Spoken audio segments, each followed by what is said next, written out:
Ooh, we got a green box now. Oh, green box, green box. Which means that hopefully the stream is good now. Good. Dude, we're only 10 minutes late. I saw somebody in the chat who was saying that, like, oh, I always miss these. Well, that's because we typically don't start streaming until like 11 p.m. Probably not the best time for This is stream. unusually very early for us. Yeah. Okay, as far as I can tell, we're good now. Chat, are we good now? Can you see us? Are we good? Are we good? Apparently it hasn't started back up yet for people. Barf. Just gonna scroll my games list. We can see if it's smooth. Hope the stream gets better. Hey, yeah, me too. Me too! Oh, we lost like 15 people. Well, you know. Fucking rip. They'll be back, don't worry. Oh, I know. We're too enchanting to stay away. So, chat, yeah, is it working? Is it good? Are we good? Can you hear us now?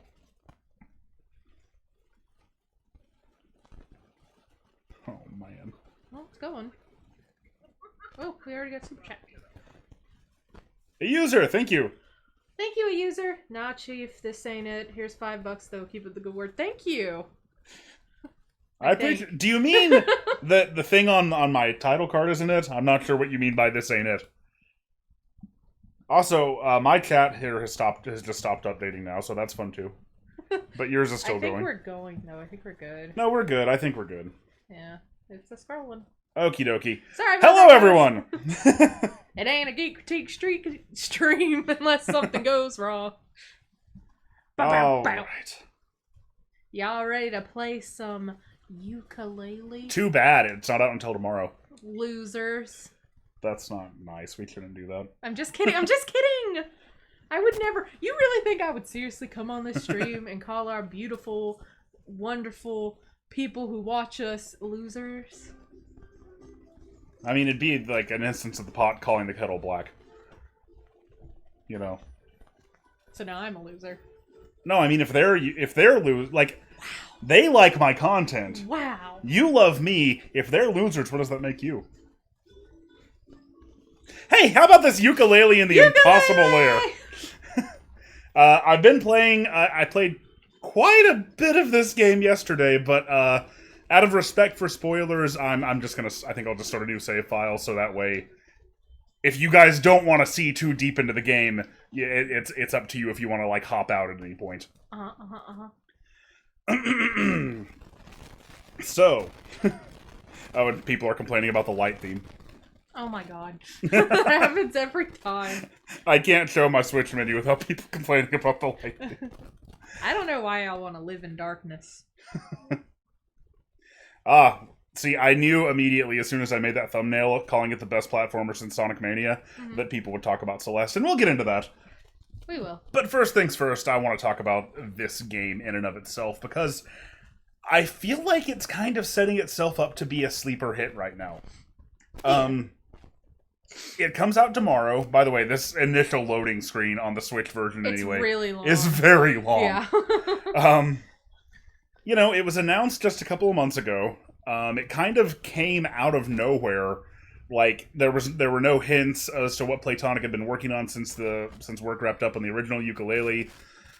And then all of a sudden they just come out with this trailer for a 2D platformer, and you know, very quickly here it is. Which they had already almost completed work on. And I guess I'm just gonna mash through this intro cutscene. Yeah. Probably for this. I don't want to spoil the deep, intricate story of Yooka-Laylee, you know. Oh no. Somebody is like, what the heck is this DLC? No, this is an entirely new game, made by Playtonic, made by, you know... See, people don't even know what it is. I know, see, that kind of... Kind of tells you, yeah. Kind of, like, follows my point.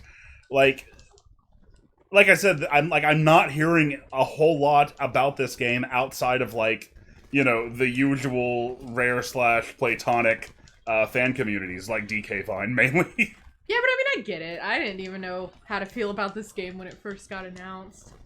And Well, considering the mixed feelings on the first Yooka-Laylee. yeah, I think that's what it comes down to, is that, like, the first Yooka-Laylee was, I guess, kind of a love it or hate it game. Mm-hmm. It was very much a let's make a, like, N64 collectathon, warts and all, you know? Yeah. So the first thing that I want to let people know about this game is that, in comparison, like, the first Yooka-Laylee was exactly what you said. It was a throwback game. It was a retro revival. It was a spiritual successor to the N64 collectathons, warts and all, like you said.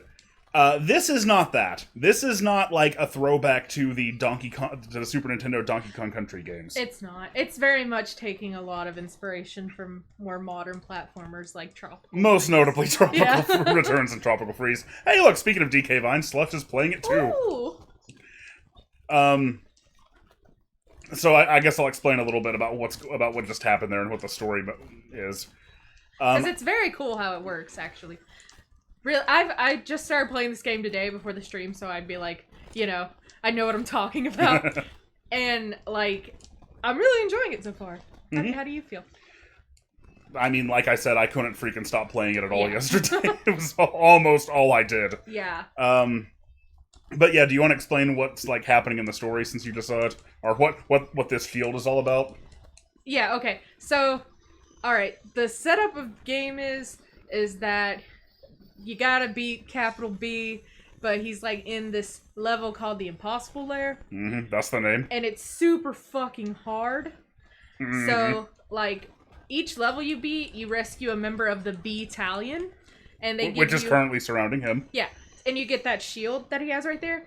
And, they'll, like, take a hit for you. So, like, the more levels you complete, the more battalion members you get, and the more hits you can take, which makes the Impossible Lair easier. In addition to unlocking other upgrades like tonics and stuff. Yeah. Now, it makes you play the Impossible Lair right here. Yeah. So you can get an idea of just, like, this level is intentionally unfairly challenging, but you can challenge it at any point. Yeah, you could literally, like, just go right in there at the start of the game. Yes, Lucas, this is the Switch version. Oh, yeah. Oh, I saw somebody ask if you need to play the first game to enjoy this one. You don't. Absolutely You not. really don't. They don't have much to do with each other. I don't think you ever really played the first game, did I you? played it a little bit, but not beyond, like, the first level. Yeah, like, I'm someone who really enjoyed the first game, while also kind of, like, being a little, like, pretty accepting of what it was. Yeah. I mean, I really enjoyed it. It's just, you know, the first level was probably, like, the best one. Well, we'll talk about, like, In my long-term opinion, long-term opinions on the original nobody Yooka-Laylee. Scream, please. No, you can scream if you want to. Okay, so one thing you just saw there, when you take a hit in this game, instead of, like, losing, like, there are no hit points, which I guess is like more like the original DKC games. When you take a hit, you lose Laylee. Yeah. But she'll flutter around and, like, You can catch her, like, Baby Mario style in Yoshi's Island. yeah.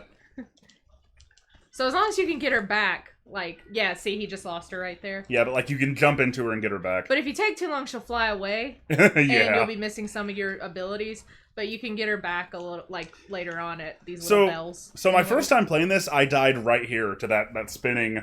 Yeah. Where did you die anyway? How far did you make it? Immediately, I got killed by that stupid beam. Right in front of the door, because I'm bad.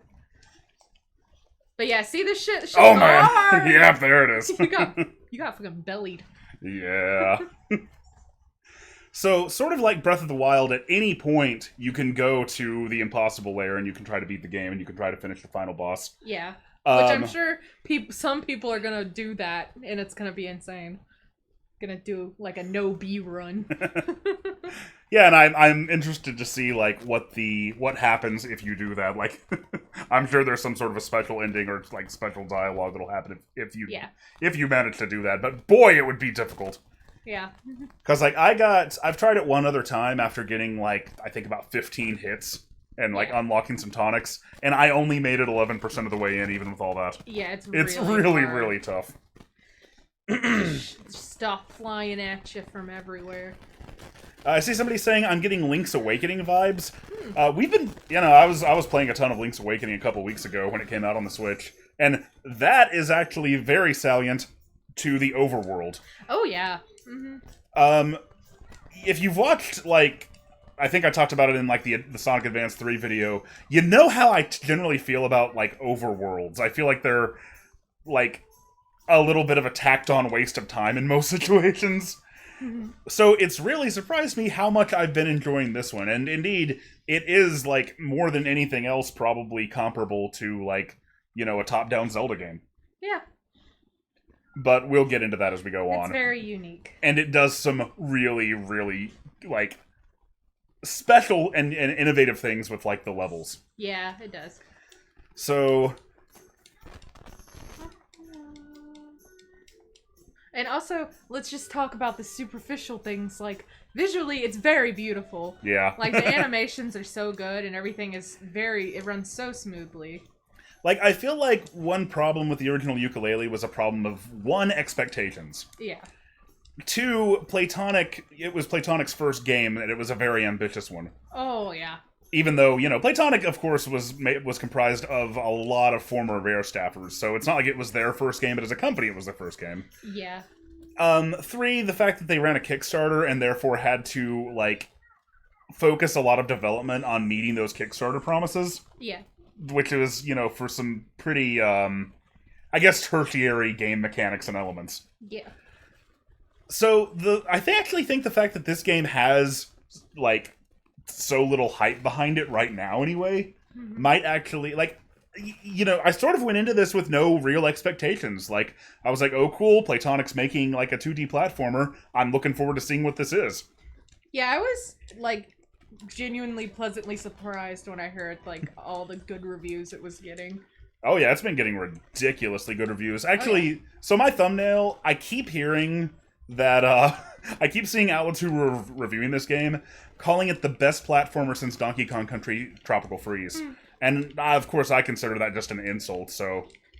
Yeah, but Sonic is a very different beast. Well, yeah. So I think maybe some people don't, like, think about it when they think of, like, more traditional 2D platformers like this, So I do want to talk a little bit about, I guess, sort of related to that. I got a question on Twitter yesterday that was like, I've been talking about the fact that I've been playing this. And would you say that this game is more in line with Retro's Donkey Kong Country Returns trilogy? Or, not trilogy, unfortunately. Does it have more in common with Retro's DKC games or with Rare's for the Super Nintendo? Okay, I'll give it an answer, but what do you think? It definitely reminds me of Tropical Freeze. Yeah, same here. More than anything. It's got a lot of, like, modern quality of life improvements, that the older games don't have. Yeah, like, I don't think it's even particularly close. A lot of the, like, level design elements and, like, the way the game feel especially is more in line with, game feel. Is more in line with Retro's games. Yeah. And that's what I mean at the start of the stream when I said this isn't like a throwback like the original Yooka-Laylee was. It's not trying to recreate an older style of game. This is very much a modern platformer. That said, I do feel like it also incorporates some more elements of the DKC SNES games, which makes sense given the pedigree of the developers involved. Yeah. Notably, it took me a while to notice this, but like Yuka's normal running speed is about this. Yeah. But if you complete a full roll and then come out of it, like, you'll maintain this much faster momentum. It's very nice. It feels really good. Like, if you hit a bunch of enemies and then you can just keep your momentum going. And it feels very smooth. The game controls, like, it's super duper good, yeah. And, like, I love that because, like, that's one thing that I really missed. I've reviewed both of them. I love both of Retro's DKC games. But that was something that I felt like was kind of missing from the formula, was just that sense of, like, variable momentum that I always love so much. You love going fast. I do love going fast. I also think the sort of tone of the game might be more in line with like, it's not generally as bombastic as, like, Returns and Tropical Freeze were. I haven't seen any stages where, like, the level is breaking apart behind me. Yeah, there's not, like, giant set pieces, It's more mellow. Which But- is totally fine. But comparisons to the DKC games aside, like, I think, like, while that's merited, of course, like I said, given the pedigree of the developers, like, this game absolutely and totally deserves to stand on its own. Oh, yeah. Which I think is another thing that probably separates it from the original, quite frankly. Yeah. In that, you know, the original was doing so much to recreate, like, Banjo. Yeah, that game had very, very lofty expectations. And it was going to be very, very hard to meet everybody's, like, hype, you know? Which probably explains a lot of the, like, divisive reception of it, you know? And like I said, this game is doing some very cool and very unique things. You might have seen... So Tropical Freeze and Returns had, like, the banana fairies, which would, you know, vomit out a bunch of bananas for you to follow. Yuka sort of recontextualizes the Ghost Riders from the first game. And, like, each color of Ghost Rider has, like, a different... Like, there's one right there. Each color does different things. So, like, this one, like, flies through a section of a level and, like, spits out quills. Yeah. They're really fun. One, you have to jump on its head a bunch. Yeah, I've just been sort of mindlessly doing that while we've been talking. Yeah.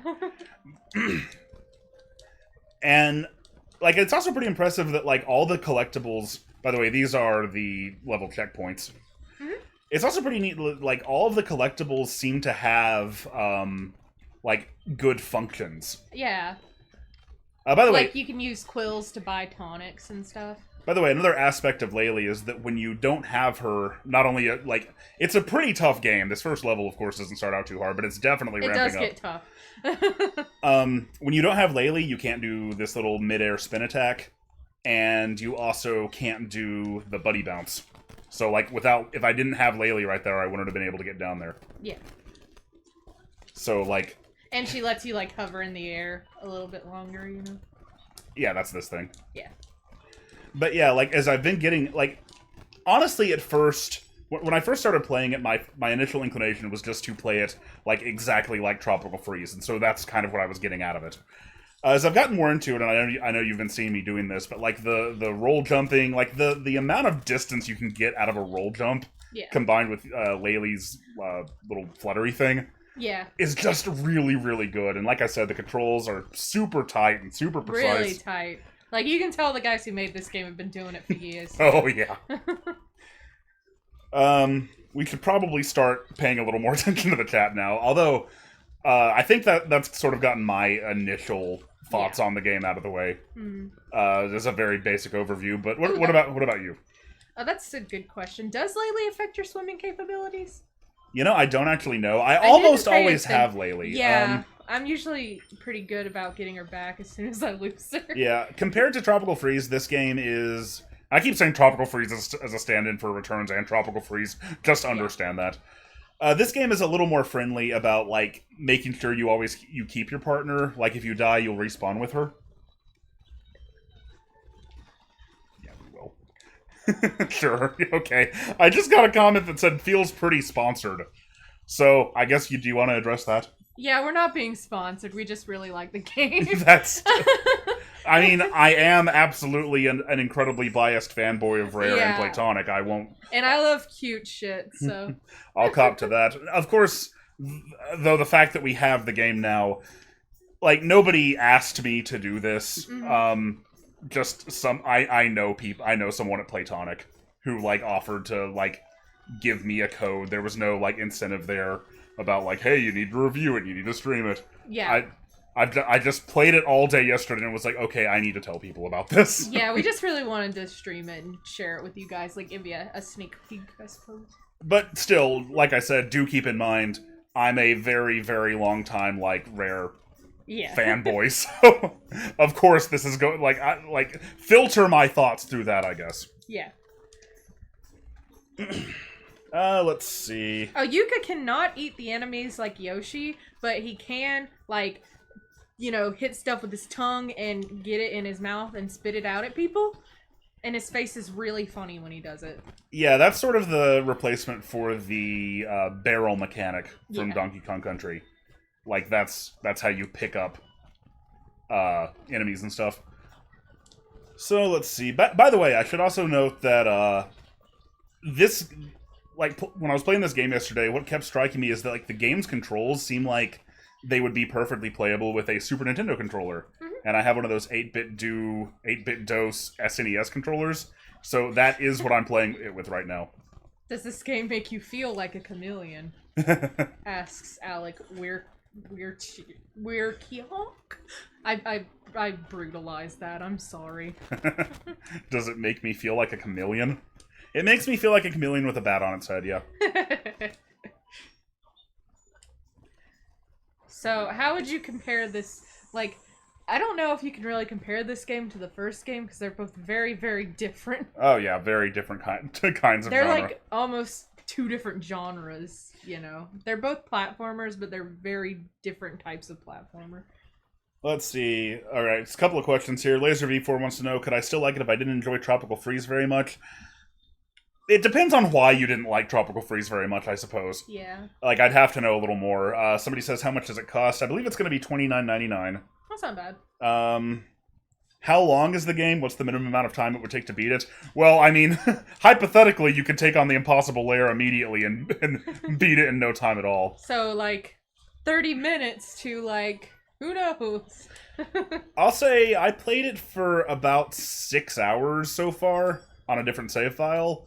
And according to what I can tell from, like, how many battalion members there are, like, if you're just trying to play every level, I seem to be a little under halfway through.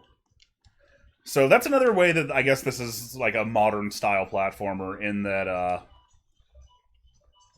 like, you'll notice, that, like, this is something I was talking about on Twitter a couple weeks ago, I believe. These levels are very lengthy. Oh, yeah. Like, they're really long. And there's, like, collectibles to find, like, the little, twit coins? Yeah, that's what they're called. Yeah.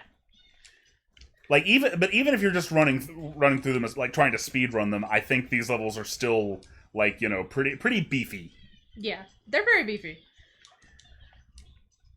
Like, this game definitely is going to focus more on, like, yeah, and you know, this isn't a bad thing. It's just, oh, by the way, here's Yuka holding something in his mouth. Yeah, it's really funny. Oh, Vindy is in the game. Don't worry. Yeah, we'll get there. I know everyone was really worried about that. Remind me when I get close, because I want to note what the characters say. Yeah. By the way, the dialogue and writing is just as on point as it's ever been. It's very delightful. There was something in the intro there. The intro that I played earlier sort of serves as a tutorial. And, like, they say something about how, like, even a stubborn ape could roll off the side of a ledge and then jump. Mm-hmm. A nice little Donkey Kong reference there. Yeah. But, oh crap, what was I saying before I got distracted by Yuka picking something up? Hey, Yuka. Hey, Yuka. I'll get back to it later. Yeah. What were you saying? Oh, man. I don't know, I was getting to a my big brain point. stopped working, too. Maybe the chat remembers. My brain's kind of not working today. We've Yeah, been busy doing chores. And Yeah. doing work. I mean, I polished more of the Shadow script. How do you think I feel? Yeah, I don't even know how you're alive right now. Like, I beat Shadow the Hedgehog again. Yeah. And you got a real weird ending. Yeah. So, alright, I guess let's talk about, like, what all the collectibles do. Mm-hmm. The quills, which are the most like, you know, which are the easiest things to find, sort of the banana replacement. Those let you both buy access to tonics that you discover, which, you know, sort of will augment the game and your abilities in various ways. Some of them, like, we'll get there. I think we get there after this level. And then the quills can also be used to buy hints from signboards throughout the overworld. Yeah. There we go. The biggest thing you use them for is buying tonics. Yeah. And the tonics are really fun. Like, some of them, like, make the level a little easier. There's one that makes Laylee hang around longer. Yeah, that one's super duper useful. Yeah, but, like, depending on how much a tonic, like, will help you, you'll, like, lose a quill multiplier or gain a quill multiplier. So, like, you know, if you want to earn more quills, make it harder on yourself, that kind of thing. Yeah, really... if you make it harder, then you'll get more quills. If you make it easier, you'll get less. And then some of the tonics are just for fun. Like, there's one called Huge Head that just gives Yuka and Laylee huge heads. Yeah, there's, like, ones that... One that gives them a weird human body. Yeah.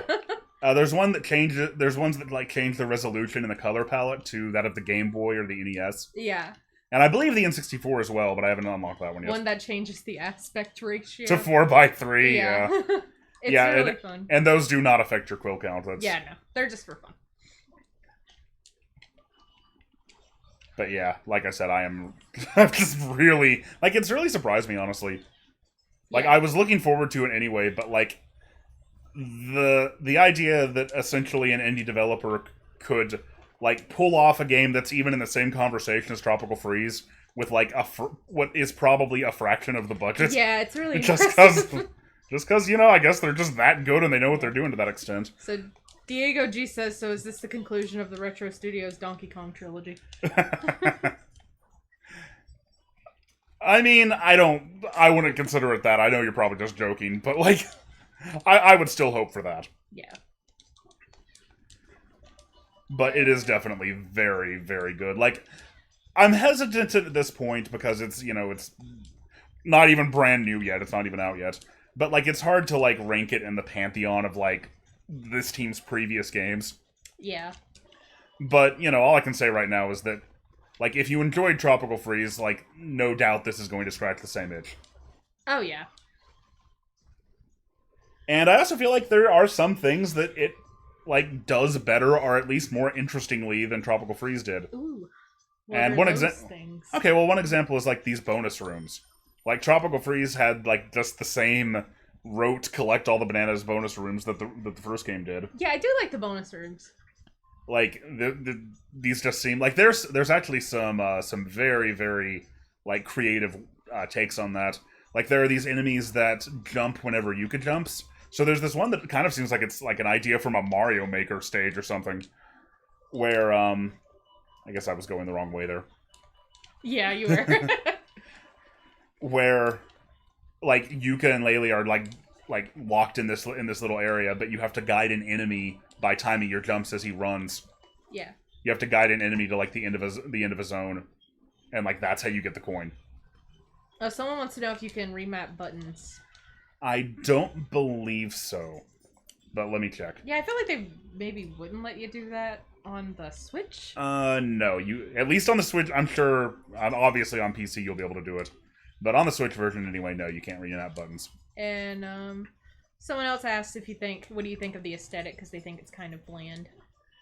Well, first we just gotta. Oh, a super chat, Kaylin buddy, thank you. Thank you so much.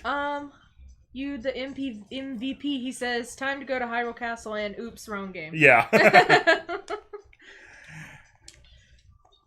Okay, so as far as the aesthetic goes, I don't know. Like, I like it a lot. It's very cartoony, but it's very really expressive.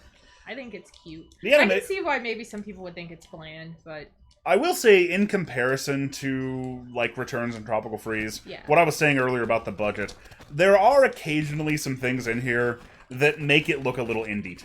You know what I mean? Yeah. Like that's not like I don't consider that to be a bad thing. It's just some. Oh, I just lost Laylee. How could you? It's just something that like I noticed. Like there's we'll probably get here, so remind me when we do. I lost Laylee for this first time there. Oh, really? Yeah. Fucking rip. So there's like, and that's how you get her back, by the way. Yeah, you ring that bell. Those bells will bring her back if you don't have her. Like there's this part where you like have to freeze some ice. Mm-hmm. And when you do that, like there's no animation for when the water changes to ice. It just immediately turns just into ice. To ice. Yeah, he's gotten further than these, so. So yeah, there are some like, I guess little places where I saw like, kind of, I guess indications of the budget. But I mean, I think it looks really nice. It looks really, really pretty. I will say though that occasionally like I played it in handheld mode last night, and when the camera zooms way far back, it can be a little bit difficult to see what's going on. Yeah. I kind of wish that I think that could be addressed with sort of like how Smash 4 on 3DS addressed it, by just like putting outlines around the character models. Yeah. Like I think that would be helpful, like as an option. I mean, I was playing it in handheld mode because you know that's how I play fucking everything, but it never really bothered me. What could this switch be for? I don't know. Well, right now it's for getting up here. Oh, I didn't put that together. I didn't go up there. Oh, really? No, because I'm dumb. So, I guess this is kind of the first time that we kind of have a little tiny bit of an overworld puzzle. And man, these get intricate. Like, I've seriously probably spent... And you never have to do this, it's just like, whenever you get to a new area, you can optionally go ahead and do, like, a ton of the overworld challenges in that area. Yeah. But, you know, you can vary it up and go to levels as well. But because I was enjoying this anyway, like, there's probably been times when I've, I can't remember what this back entrance is for. I don't know anything. Oh, I think it's if I didn't know I could roll jump across here. Okay, so someone wants to know if there's anything you really don't like about the game. Not that I've encountered so far.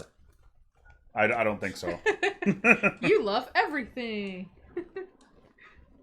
Like, there's things I can criticize about it, but there's nothing that I've seen that's really, like, been enough of a put off that I would consider it to be that much of a detriment. Mm-hmm. Of course, it does have paywalls. Yeah.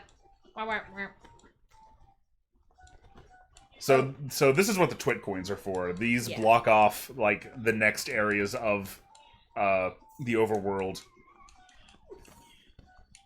until you collect enough of those twit coins. Oh, someone wants to know how you feel about the music. I mean, I've definitely been enjoying the music. It's, you know, Kirk Hope and David Wise again.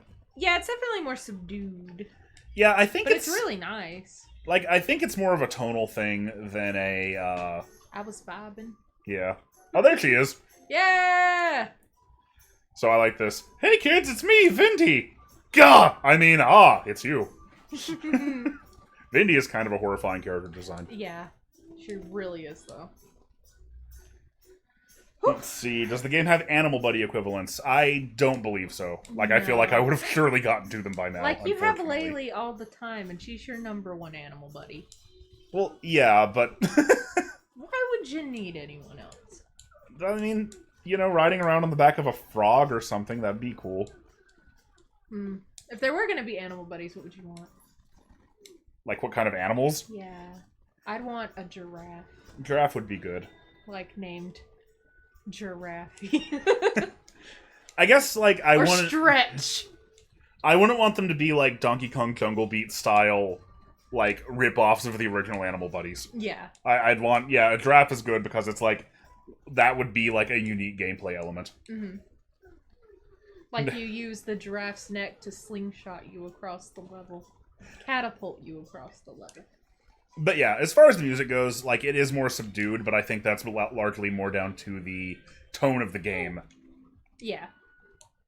It's a pretty laid-back, occasionally laid-back experience. I wouldn't call playing it to be particularly laid-back. So, what just happened there is I paid some quills for this sign to give me a hint. He told me there's a secret and a nearby fern, so I'm going to go over here and buddy slam this. And that gets me another tonic. Woo! Namely, huge head. So, in this game, you fortunately do not have to go back to Vindy every time you want to mess with your tonics. Yeah, it's really nice. You can just open the menu here, come over, and like, any tonic you've discovered, you still have to pay quills to actually unlock its ability. So, like, that's like big head mode, and then the game automatically unlocked this one. This is what we were talking about earlier, down in the lower right corner, quill bonus minus 0.1. Yeah. So, like, this makes the game... Actually, this one makes the game a whole lot easier. Just because it's so much easier to catch Laylee with this one. Mm-hmm. But as a result, it means, like, you know, you'll pick up a little, like, one less quill for every 10. Yeah. Math. Amatics. I was never a fan of math. You are pretty tired, aren't you? No, my brain is broken.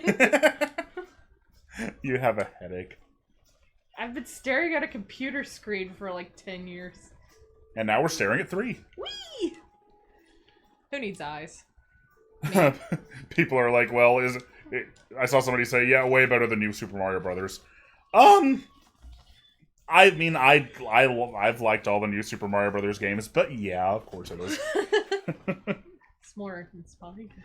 It's also kind of strange, like, how well this works as a concept, because, like, honestly, when I first heard about it, it was a little weird, the idea that, like, a set of characters that was so obviously designed as a Banjo analog, you know, getting a 2D platformer. Yeah, I thought it was like a really weird direction to go in, like when they announced it, but you know, they've done a really good job. More checkmates. But what I was saying earlier is that, like, I've spent probably upwards of, like, half an hour just messing around in this overworld, and I never like overworlds. So. Yeah, there's a lot. Like, the overworld's almost like its own little game, like, within the game. There's just so much to get into. Let's see. I think maybe I actually need to go this way and come out the other side. I think that's it. Yeah, you do. How far did you make it? You only had about 30 minutes to play it. Oh, I only played the first 2 levels. Gotcha. And then doofed around in the overworld. There we go. Mm-hmm. I just missed that. So these pages are now, like, challenge levels. Mm-hmm. Although they at least everyone I've seen so far seems to be required. The way this works is you're whisked off to some, like, kill all the enemies challenge. Yeah, I like this. I thought it was pretty unique. Pretty fun. This one is, like, supremely easy, but I'm sure they get a lot more difficult. Oh, they do. Ooh, the random guy there. Thank you very much. Thank you so much.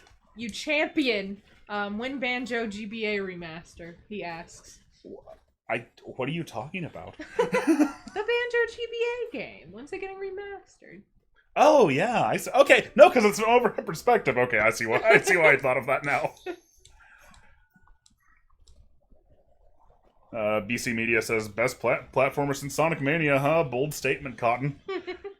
Yeah, like I said, I'm hesitant to, like, try to, like, rank a game that's not even out yet, but I will say that I really do feel that way. Oh yeah. Having put, I guess, about 7 hours into the game at this point. I have not figured out what this is about yet, by the way. Yeah, I didn't get up there to pull the lever. So who knows? Like, I feel like it would be very in character for this team if, like, you don't get up there until near the very end of the game. Yeah. Oh. And then it's something kind of disappointing. JD93, thank you so much! Thank you. You champion! He says, what's your thoughts on Freedom Planet? You like Freedom Planet. Yeah, I definitely love Freedom Planet. God, I wonder when you get up there. I honestly don't know. I kind of forgot about it. Yeah. But yeah, Freedom Planet is, sort of like, I guess what Yooka-Laylee was to Banjo-Kazooie, Freedom Planet kind of is to, like, 2D Sonic. Although it definitely goes off in its own direction in quite a few ways. Yeah. But, yeah, I enjoyed it. I keep meaning to, like, get back into it. Yeah. You were really into it there for a bit. I feel like it's the kind of game that where it would really benefit me to just go ahead and, like, get the Switch version. Yeah. Let's see, are there any minecart type levels? None that I've seen just yet. Somebody asked, did you actually beat Shadow? Oh yeah, by the way, this is nice. Once you get tonics, it gives you a chance to, like, customize them before each level. Yeah, it's nice. Yeah, but I'd never beaten it before I started working on the video for it. But yeah, I've beaten it seemingly several dozen times at this point. Yeah. My god. Because that's what you gotta do. Well, this Spirit Kong wants to know if this game will cure their crippling addiction to Crash Team Racing in 3 houses. I'm never escaping 3 houses. I'm in that pit for life. But yeah, you've like, you're on your second playthrough now. Yeah. It'll at least give you something else to do for a while. I mean, like, this is nice because I was getting a little bit burnt out on Link's Awakening. Mm-hmm. I beat that because I'm great at video games. Yeah, you did. So this kind of gives me something to, like, you know, yeah, do before I come back to that. I've been in in a Stardew Valley hole, though. God, you have. I really love Stardew Valley. Also, somebody asked, would you be interested in seeing the overworld get fleshed out into its own game? I mean, sure, that could definitely be done well, but I feel like in this particular game, the way it's implemented, like, really, really does complement the stages.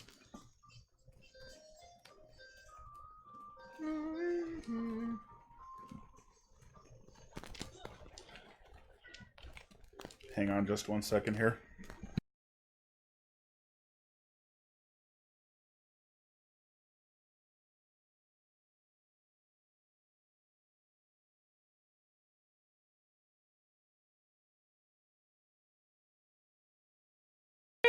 The random guy there is here once again. He says... The random guy there is here. I like that. I once heard someone call Shadow a collectathon. God, I guess it kind of is in some ways. Yeah, from what I was seeing you suffer through. Collect all 10 endings. Collect all, like, I thought it was like 300 endings. I'll say this was screwing me up at first. And no, there's like 370 something ways to get through the game, but there's only 10 endings. I see. This was screwing me up at first because of my familiarity with Returns and Tropical Freeze. Like, these ropes work like the original Donkey Kong Country. You just jump into them and you grab them automatically. But I, like, kept trying to hit buttons to grab onto them. Yeah, that was tripping me up too. I'm just so used to doing that, you know? By the way, I do want to say, like, performance on Switch, it looks to me like it's... By the way, I believe this stream is probably outputting at 60 FPS, so you can see this for yourself. Mm-hmm. It looks like it's always going for 60 frames per second. I'm not entirely sure if it's always hitting that. It always looks very smooth, though. It's definitely above 30, but, like, I saw footage of it being played on the 1X. Oh, man. Yeah. There are, like, minor frame drops in certain sections of stages, and larger ones when, like, a lot of collectibles or something get, like blasted all over the screen. Mm-hmm. But generally, like, I haven't, like, it's never once gotten, like, unplayable to me. No. Oh, yeah, by the way, there you can see how Laylee, now that we have that tonic equipped, is a lot more calm when she takes a hit. Yeah. I'll just do that again on purpose. Like, she's much, much easier to catch like this. Much less frantic. Oh, yeah. And I guess this is kind of a good example of, like, a stage that's, like, much more low-key than most of what you'd see in, like, Retro's DKC games. Yeah. Like, from the music to sort of the aesthetics to the level design itself. Mm-hmm. Also, having, like, projectiles or having stuff picked up like this, but because Yuka's holding it in his mouth, does not in any way impede any of your abilities. Yeah, it's really nice. Which is quite different from how it worked in in the DKC games. Yeah. This does occasionally mean that, like, I'll find, like, bombs or something and not quite know what to do with them. Like, sometimes they're used for unlocking bonus stages, so, like, you want to hold on to them. But then sometimes it just gives you one to, like, help you with a particularly tough enemy. And, yeah. like, there's not really an indication that I know of as far as which one does what. Yeah, I was kind of confused on that, too. Because you kind of just find them randomly, it feels like. And I'm like, okay, is it trying to tell me to do something in particular? Yeah. So, like, I end up, I guess, like, running through a big chunk of the stage, just holding on to this thing and not knowing what to do with it. Yeah. Let's see, this game is getting so much praise. Yeah, that's kind of, like, how I felt about it, too. Like, when the review embargo lifted, like, I think late last week, and all these just, like, incredible... Like, I was expecting this to be... I guess I wasn't really, like, I didn't go in with any particular expectations here. I was just like, alright, well, the Banjo... Or the Yooka-Laylee team at Playtonic is making another 2D platformer for the first time in, like, 20 years. This could be really good, but, you know, like... I totally get taking the wait-and-see approach. I wasn't really, like, getting... I guess I wasn't getting, like, too overhyped about it, and I think that was very much by design. Yeah. After what happened with the first Yooka-Laylee game. Yeah. Understandable. And I think that's going to give a lot of people pause, about this one. But it's very, very different. Yeah, I feel like at least part of the reason that we haven't been hearing so much about this is that people, either got burned by the original game, or they, like, remember the reception of it and are, like taking a wait-and-see approach on this one, which is totally fair. But yeah, like I said, I'm, like... It's the first game in quite a while that's given me that feeling of like, oh man, I am loving this, I'm really enjoying this, I can't stop playing it. Oh no, I'm going to finish it eventually. Yeah. like getting sad about that. But you can always play it again. Yeah, well that's kind of what I was talking about earlier. Like, this being a modern style game, I don't think it's going to lend itself to replays in the same way that the classic, like, DKC trilogy did. Yeah. I mean, you're probably right about that. Like, I can beat entire worlds in Donkey Kong Country 2 in the time it takes me to beat a single level here. Yeah. And like I said, that's not, like, a good or a bad thing, it's just the game's prioritizing different things. Yeah. But I think, like, even once you, like, beat the impossible Lair and do all that stuff, there's still gonna be, like, more stuff to do in this game. Yeah. I mean, given that, like, Breath of the Wild, it's possible to just beat the whole game, like, very quickly. It's gonna be really fun to see people do that too. Yeah. But, like, man, I think that'd be difficult. Yeah. Considering, like, I walked in and died immediately. Yeah. I mean, not that I'm the most professional platform aficionado ever, but Well, I am, and I walked in and died immediately. Yeah. Like, this is my favorite genre. Yeah. No, I knew you were gonna be super into it, like, the minute I saw that there's, like, momentum-based movement mechanics. Because you're all about going fast and being an animal. Pretty much, yeah. But yeah, like I said earlier, I started off, like, very much... Like, I think the more I've played it, actually, sort of the less it's felt like Returns and Tropical Freeze to me. Because, like, it's very possible to just play it very much in that same way. But, like, you start noticing all the little nuances to it. Yeah.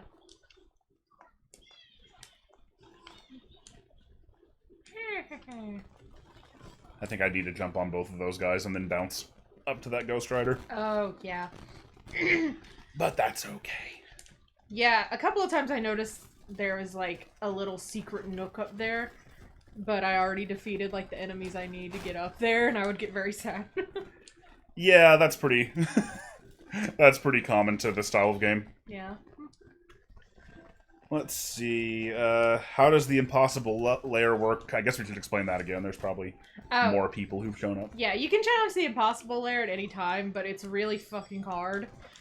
Yeah, and it makes you play it once when you first start. Yeah. So just to, like, hammer home how difficult it is. Yeah. But, like, with each level you beat, you rescue a member of the B-tallion, and, whenever you're in the impossible Lair, like, however many members of the B-tallion you have, they make, like, a shield around you, and they take hits for you. So the more members you save, the easier it gets. So you could go in with, like, 0 Bs if you're very, very brave. Yeah, or... it's totally possible to beat it without like playing any of the levels. Yeah, and you can play it at any time, like Breath of the Wild. If you're a computer and can jack your brain right into the game, yes. It'd take a lot of practice. Yeah. Let's see. Oh yeah, the chat's also answering that. So Josh, at this exact moment, what would you want Playtonic to do next? Another 3D platformer, another 2D platformer, or a racing game? Given those options, honestly, I'd be fine with a racing game. Yeah, that could be really fun. I think Yooka-Laylee's... I mean, they kind of only have Yooka-Laylee right now for a racer, but... Well, I mean, they have like Queen Bee, they have Capital B. Trouser. Yeah, I think... Vindy just drives herself. A lot like Rare's like N64 games. It definitely seems like the characters in this game are being designed are in the original game anyway, were designed in such a way that, like, they could reasonably, like, be in spin-offs. Yeah. So yeah, I'd definitely be okay with them trying their hand at a racing game. So this is an example of, like, one of the really, really cool things about this overworld So you enter these stages via the Grand Tomes, just like in the first game. But like quite a few stages are in situations like this where like you can influence them in the overworld. So you see the stage that I just played is like the book is in water, so I can come over here, get this ice berry, and completely whiff it, and throw it in here, and that freezes the book. That's cool. I forgot that you could even do that. And now you see there's an alternate flag, there's an alternate version of this stage, and like initially I was like, okay, well that's a really cool way that you can like sort of reuse the same sort of assets and get a different stage out of it.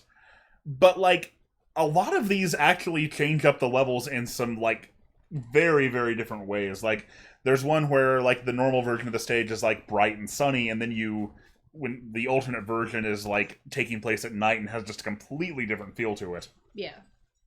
And this one in particular, so those fountains that I was using in the previous stage are now all frozen over. And like the level layout is going to be different. Yeah, it's really neat. And like there's different paths that you can now take because the level's frozen. Yeah. And yeah, quite a few stages have things like that. Yeah. Though I talked at the beginning that I didn't want to spoil too much. I don't want to like go into details, but I'll give one more example. There's like a windmill level, much like Tropical Freeze's windmill levels, where you know it's kind of a daytime sunny aesthetic, and you can jump on the windmill from platform to platform, and that's neat. And then there's this like one of those big fan guys from the original Yooka-Laylee in it, and you can get him to blow air on the level and turn it into like a windy variant, and now like the stage is like filled with like wind mechanics like from Windy Well and Donkey Kong Country 2, and like the windmills are like constantly flowing now. Yeah, it's really unique how they do it. And like it's neat. That one was of course very straightforward because it's the first one the game gives you. But like it's neat to like find a level that you enjoy playing and then like later on like be exploring around the overworld and find a way to change it. Yeah. So like that's one of the neatest ways that the game ties the like what you do in the overworld into what you do in the stages. And there's those guys that jump every time you jump. Yeah. They also jump when you attack, trying to like jump over your attacks. You okay? Yeah, I'm just sorry. If I'm a little low energy tonight, I'm just kind of tired. Yeah, like you said, we've had a very busy day. Yeah, we have. Ferret Kong says, why would you ever add wind to a level by choice?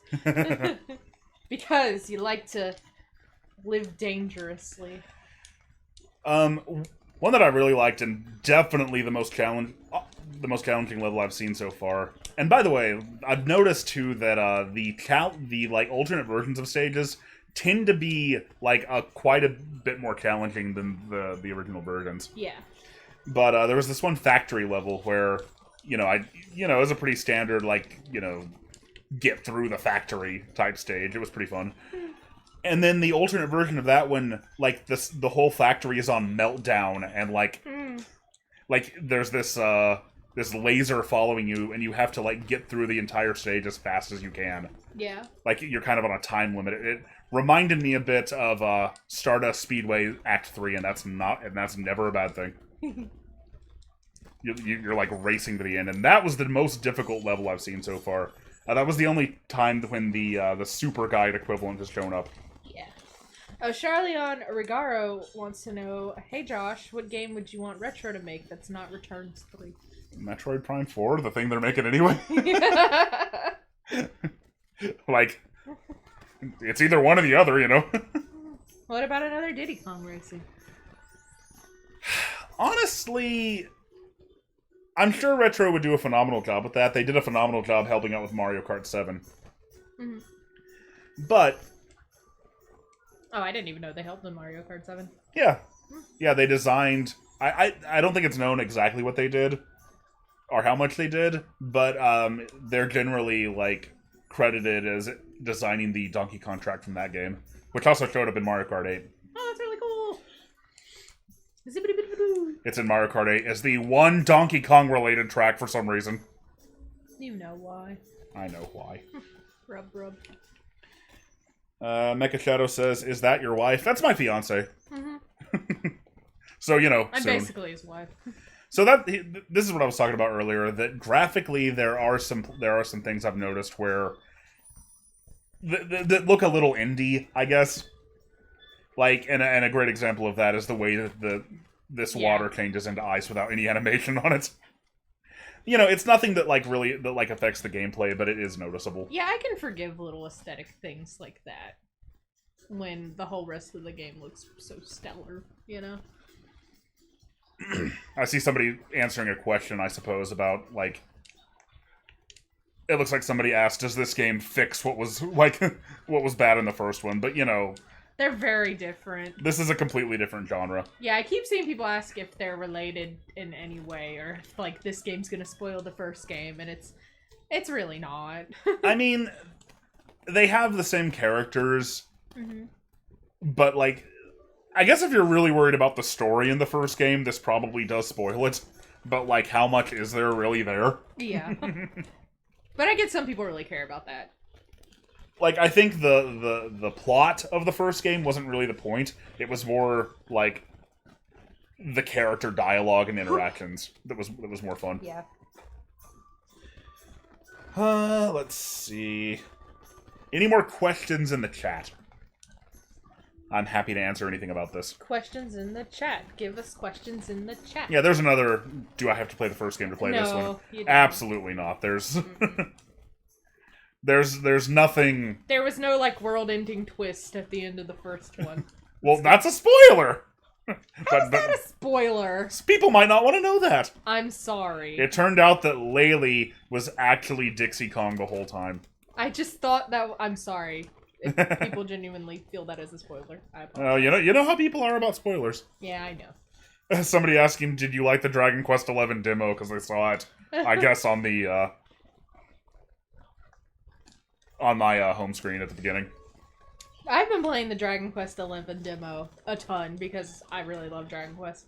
I have it on PC, but I really want it for the Switch for all the quality of life improvements. And I mean, I love it. Dragon Quest is comfort food, you know what you're getting into. And it's really charming and really delightful, and I love all the characters, so I'm really happy with it. This guy, though. Look, I've only played 30 minutes of it. Yeah. But, I mean, I enjoyed what I played well enough. I can see sort of what you're talking about in that, it would be really good to just, sit down and relax with.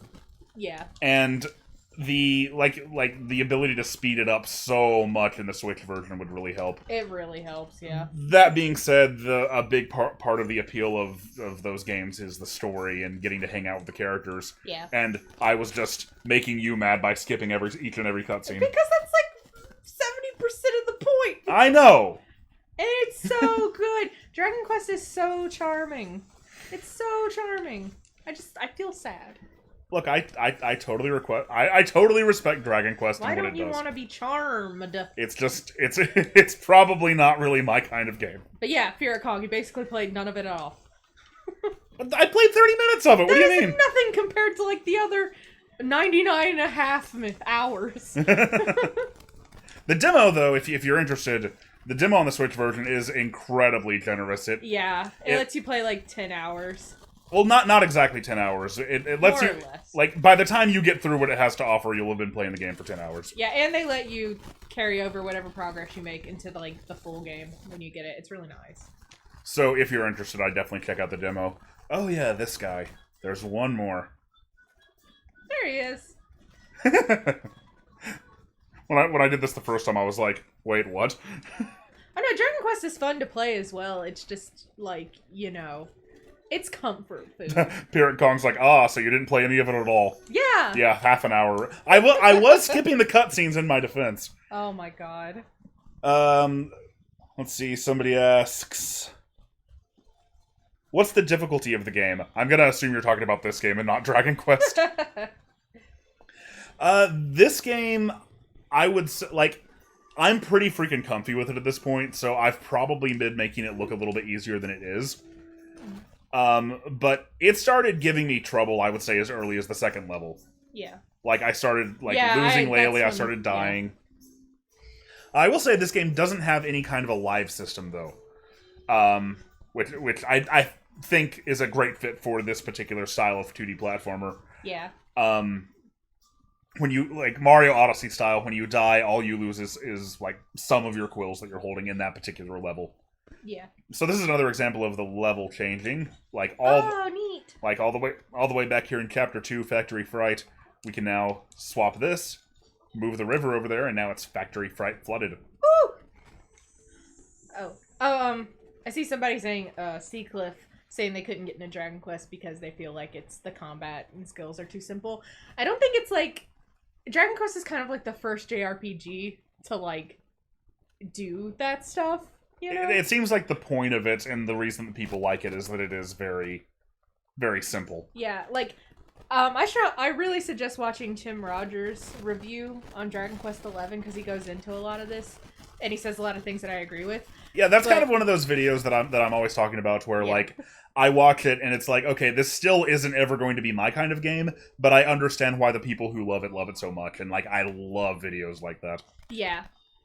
It's kind of like a, if it's not broke, don't fix it kind of thing, I think. Like, that's why I call it comfort food, because you know, like, right what you're getting into, you know. I saw somebody ask, do you prefer the original Yooka-Laylee or Banjo-Tooie? Oh, shit. And I saw somebody earlier asking about my thoughts on Banjo-Tooie, so... Like, I'm inevitably going to do a Banjo-Kazooie, like, season at some point. But that's probably some ways off now, so... My thoughts on Banjo-Tooie, like, I get why the people who love it more than the original feel that way. It was very ambitious and very... It's like a Metroidvania collectathon. That being said, it was always just... like, too... I know I overuse this word when it comes to Metroidvanias, but it was always too esoteric for my tastes. Mm-hmm. I always felt like trying to play it, that I was more just doing a bunch of chores than, you know, having a good time. Yeah. Especially once you get a little deeper into the game and it starts, you know, it introduces all those things where, like, you have to separate Banjo and Kazooie, and like, it just gets a little too complicated, and I've always preferred the much more, like, simple challenges and focused design of the first game. Not to disparage it. So yeah, in conclusion, I would take the original I had more fun with the original Yooka-Laylee than I did Banjo-Tooie. That seems to be the general consensus, I think. As a whole. Yeah. Oh, I don't know. The people who hated Yooka-Laylee really hated it.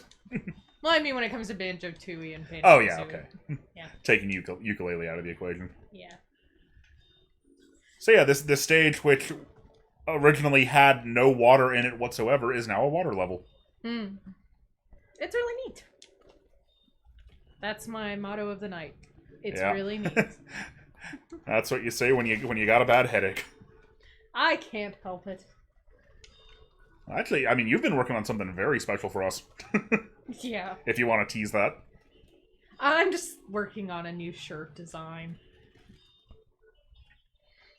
Yeah. That I hope people will like. People are gonna like it, don't worry. It's a really, really cute idea. Charlie-Ann Regaro wants to know what your top 4 video game OSTs are. That's a very specific, like, number. Is there a particular reason you're asking top 4? The answer, Sonic... Let's see. Let me see if I can guess. Okay. Sonic 2. Sonic 3. Sonic R. Honestly, I don't really know if I could rank. Donkey Kong Country 2. Okay, Donkey Kong Country 2, if I took the time to figure out a top 4, Donkey Kong Country 2 would surely be in there. Man, that'd be kind of hard. It is hard. Because, like, every Final Fantasy game basically has a great soundtrack, you know? But, I don't know, I really love... Laylee here. I really love Metal Gear Rising's OST. It's frickin' baller. Final Fantasy IX has frickin' beautiful music. I really love that one. I don't think I can give you, like, a definitive top 4, but I'll just give you, like, the first 4 that come to mind would be Sonic Generations, Donkey Kong Country 2, jeez. Undertale? Oh, Undertale, yeah, that'd have to be on there too. Undertale comes to mind. Yeah, that's a hard one. Sonic Generations is also kind of cheating. Yeah. And... Man, I don't know. I'm trying not to repeat any series I've already said, so that makes it a little bit difficult.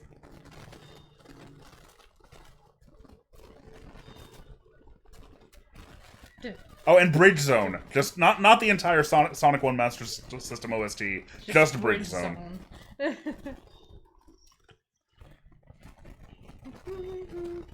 Let's see. I see somebody else saying this game is good. This game is good. It's fun. But yeah, I don't. No, I think I'll play one more stage after this because I don't want to. Because I don't want to like spoil too much of the game for you. Yeah. But yeah, if there's anybody else who has any questions about this game or like wants my like impressions of it, about anything specific about it, then just let me know. Oh, Cucumber King coming at us with the super chat. Welcome and thank you. He says, Thank you very much. He says, hi, Josh and Alicia. How are you? I'm well. Thank you. I hope you're doing good. How are you, King of Cucumbers? Yeah, we're doing good. Like I said, we've just been, like, really freaking busy, like, ever since we woke up today. Yeah, it's been a long week, really. Had a lot going on. I mean, I guess we could talk about... Oh, crap. Hey, I died! My no-death run is dead. So are we gonna play something after this? Maybe a little something, although you... I think you might want to get rid of your headache. Oh, I'm okay. I can hang around. I don't know, like, we're playing the Switch, so it probably needs to be something on the Switch. But if you guys would like us to play something after this, that's fine. Mm-hmm. If you got any suggestions. But yeah, we visited our nation's capital earlier in the week. We did! And that was freaking exhausting and a lot of driving. Yeah, we walked around a lot. And scootered a lot. we used those scooters that are becoming, ubiquitous in cities across the country. Yeah, they were fun. It was so much fun. I felt like a free modern woman. By the way, I want to point out that I did this challenge to get this Twit coin earlier, and then I died, so I lost it. But there is a tonic that you can get that will cause you to keep Twit coins across. Like, even if you die, you won't have to go back and get them. Yeah. Oh man, Persona 3, 4, and 5 would have to be on that list too. Oh man. Oh, someone wants us to play Goose Game. We could play Goose Game. Yeah, we can play Goose Game. You guys want us to play Goose Game? Oh, I'll play Dragon Quest for you. I ain't scared.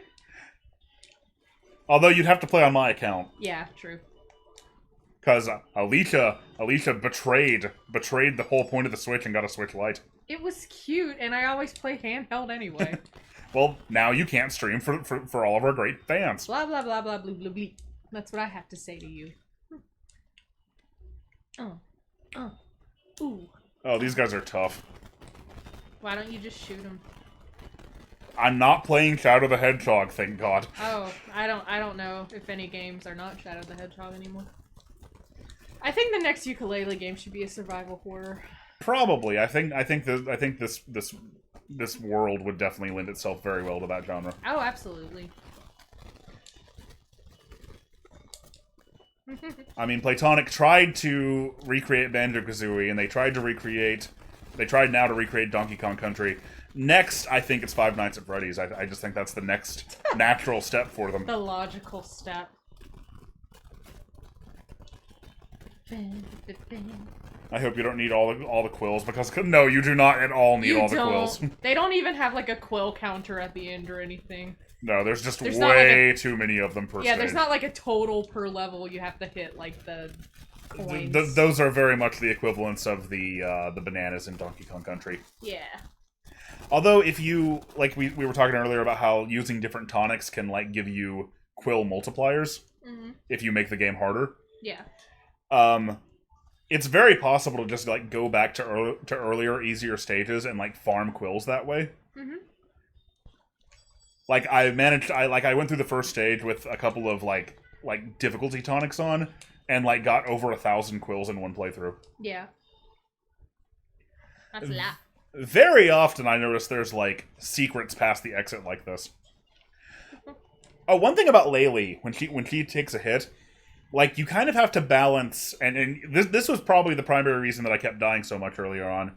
So when you lose her, Yuka only has, like, pretty brief Mercy invincibility there. So, like, if you try to run through enemies in an attempt to catch her, Yeah. like, you'll often just end up dying. So it's very much a risk versus reward thing with that. Mm-hmm. Which is cool, you know. Next is obviously Yooka-Laylee in the style of Uncharted. Yooka-Laylee in the style of Conquer. I think it's perfect dark. A Laser V4 wants to know if you've ever tried Devil May Cry. I've tried Devil May Cry quite a few times at this point, yeah. I love Devil May Cry. It's one of her favorites. Yeah. Like, I didn't stop screaming for like an entire day when they announced 5, so... Oh, the Chicken Lord Draws has been around for has been a fan of the channel for a long time and says, how about a DuckTales Yuka game? I get that joke. I don't want to spoil it for you guys, but when you play the game, if you play the game, then make sure, especially if you play the original Yooka-Laylee, and, you know, actually enjoyed it like all of us weirdos did, make sure that you make the river go this way, and then climb up through that tunnel right there. Because what's over there is pretty freaking cool.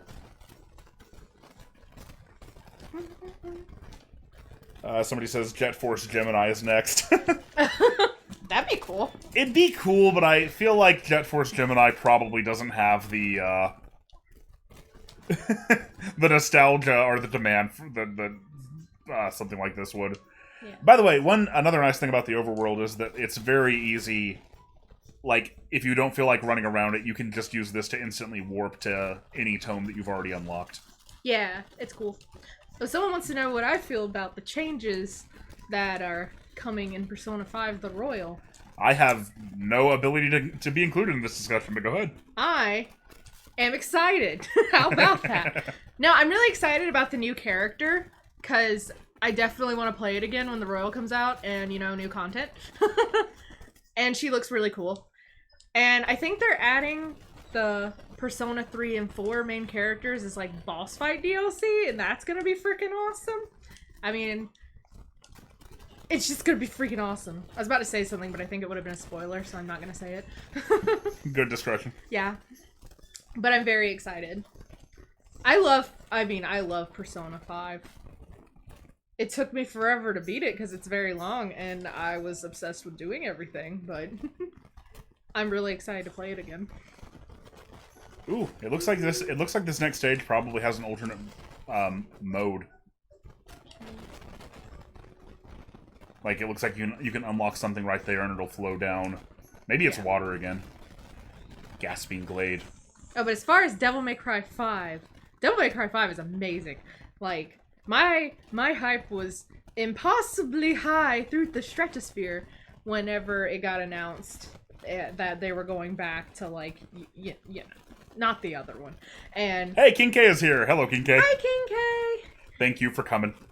And that game, like, met all of my expectations and more. It's so fun. What do you think of what King K suggested there? That What? he's hoping they don't change too much about, or they do change a lot about the Royale, rather.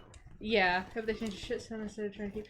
Yeah, I mean, I hope they change a lot, but I'm also kind of scared of them doing a Persona 4 Golden where they make some story changes that I'm not a fan of. Oh man, I could have got that quick coin. Oh, well. But, I mean, any kind of new tweaks or whatever they can add just to make the experience more fresh next time through, I'm all for it. Yeah, I do feel like it's important to, like, give you, with a game that long, it's important to give, like, returning players an incentive to do it all again. Yeah. But yeah, Fear Kong, I definitely agree with you about Persona 4, the Golden. Like, I wasn't... Like, Golden is really good, it's just some of the story changes wasn't a big fan of. You know. But yeah, what I've seen of the Royal makes me really excited. Oh god! Whoa, that was close. By the way, even if you have Laylee, it kind of works on, like, Sonic Ring rules. Like, falling into that pit of acid would still kill both of us. Yeah. Oh man, saying DMC 5 is better than 3. I don't know. That's a tough call. Although I played DMC 3 in my baby teen years, so you know. Nostalgia. Yeah. The only one that I've played, I played the demo of 4 on Xbox 360 when it first came out, and I barely remember any of it. Yeah. And then I've played maybe like 2 or 3 hours of 5. Because you got it right when it came out, of course. Oh god, yeah. You were so hyped about it. Oh god, yeah. Oh yeah, yeah. Persona 3 Fez was a huge improvement. They they overhauled so much stuff in Fez. So if they do stuff like that, just like, although, you know, Persona 5, it was pretty much like the Persona formula, just like perfected in a lot of ways. So I'm like, what even do they need to change with the battle system? Ooh, earlier somebody asked me, is there anything that you really don't like about this game, or like any major criticism? Yeah. And I just thought of one. And I don't think what just happened was like exactly an example of it. But I do feel like that I've encountered a couple of areas like later stages as the game gets much, much harder, where the camera has kind of put me in this position where I fell into a pit or I otherwise took a hit or died due to something that I couldn't see coming, but could have if the camera had been positioned a little bit differently. Yeah, that is a problem. And that death that I had a minute ago was kind of an example of that, because like I couldn't quite see that the acid was, was right there. Although there were, of course, context clues there. So I don't feel like that was necessarily an example of it, but I have noticed it a couple of times in later stages. The game definitely isn't easy. No. Yeah, I think it was right here. Like, I tried to jump down to get the quill at the bottom of this chasm. And, yeah, there it is. Ended up just falling in the pit because I couldn't see that it was that close. Oh, Chicken Lord Draws wants to know, what's your favorite dicking around with Sonic 1 hack? No, I think that's exactly the terminology that I used way back in, like, 2013 with Galen. It's another hack where we're dicking around with Sonic 1! Okay, so there's two, like, ways to look at this. I could just say, like, what my favorite hack of Sonic 1 is. And in terms of that, it might be Sonic 1 Eraser is really, really fun and very difficult, but super creative. Really enjoyed that one. In terms of level of hacks that just sort of change a little bit, the first one that comes to mind is probably the most recent one I played. It's called Sonic 1 Dick Move Prevention. It's meant to be sort of a sarcastic response to all the people who are like, man, I can't see what's coming, Sonic moves too fast, they need to zoom the camera out. And it's actually really, really impressive because, this is an emulated game, it runs on Genesis hardware, but it does indeed zoom the camera way the hell out and let you see way more of the level. So check that out if you're so inclined. Unfortunately, it's only Green Hill Zone, but, it's still just a really cool, like, technical feat that they were able to get the Genesis to do that. Mm-hmm. I see some people asking questions now that we kind of answered at the beginning of the stream, but since we're about to finish up with Yooka-Laylee here, might as well answer them again. One was, did you like the original Yooka-Laylee? And yeah, I absolutely did. I played through it twice, once when it first came out on PC, and then again when the Switch version came out. I have a video on that game, actually, if you want to check that out. It's a brief, like, best of 2017 video. But, I guess the thing about, like, Yooka-Laylee was I went into it not expecting it to be anything more or less than, like, a throwback N64 platformer. And, like, that's exactly what I got. I don't think it was ultimately anywhere near as good as, like, Banjo-Kazooie. Ooh!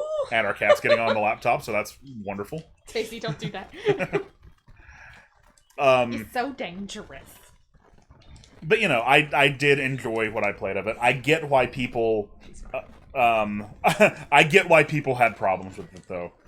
That being said, this game is not that. This is not a throwback to, like, the Super Nintendo Donkey Kong Country games, despite the people who made it, the team who made it being comprised largely of people who made those Super Nintendo Donkey Kong Country games. Like, this is a modern-style 2D platformer, much more in the vein of, like, Rayman Legends or Tropical Freeze than, it doesn't play like a Super Nintendo game, despite the fact that I am currently playing it with a Super Nintendo controller. Yeah.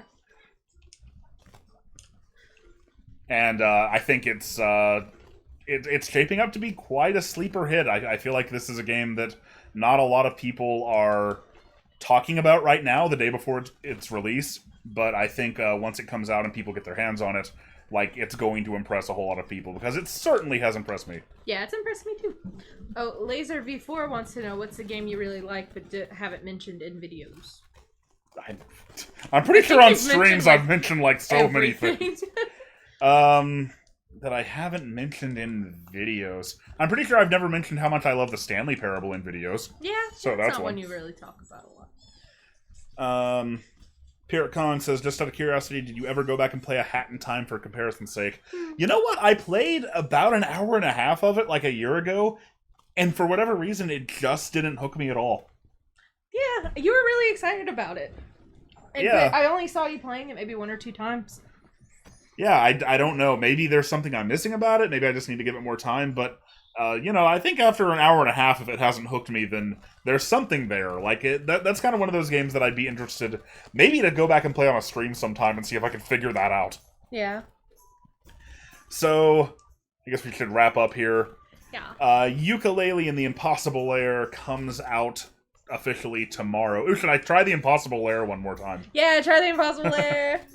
At any point in the game, you can come back and try the final stage, the Impossible Lair. I've made it 4% of the way in last time. Let's see if I can do better this time. Pirate Kong says, thank you for the stream. This has gone from Will Watch to Day 1 Buy for me, so that's cool. Aw, I'm glad you enjoyed it. Seacliff says the game seems to already be out early on the Japanese eShop. Ooh, somebody says that A Hat in Time reminds them a lot of Sunshine, which you say you're just like, yeah, I don't know, maybe there's something to that. Yeah, that would do it. Mm-hmm. Alright, so I need to focus in here. I have a bit of a B shield now. I have 7 hits. Let's see how it goes. If you don't beat it this time, then you're officially a fake gamer. Oh, I was that anyway. And I guess I should also say one more time, I know we said this earlier, but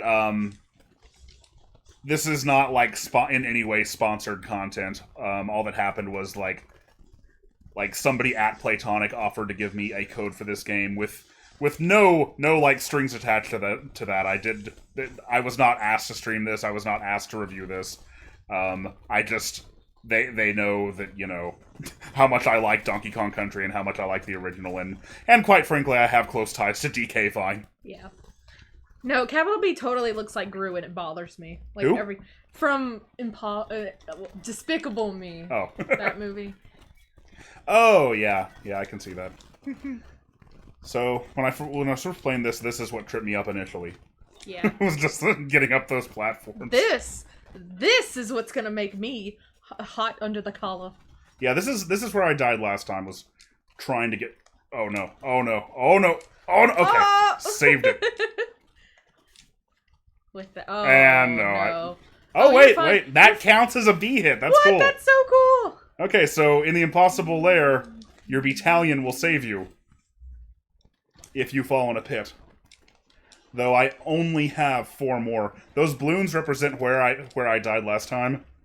I bounced off of that blubbery enemy and and fell in.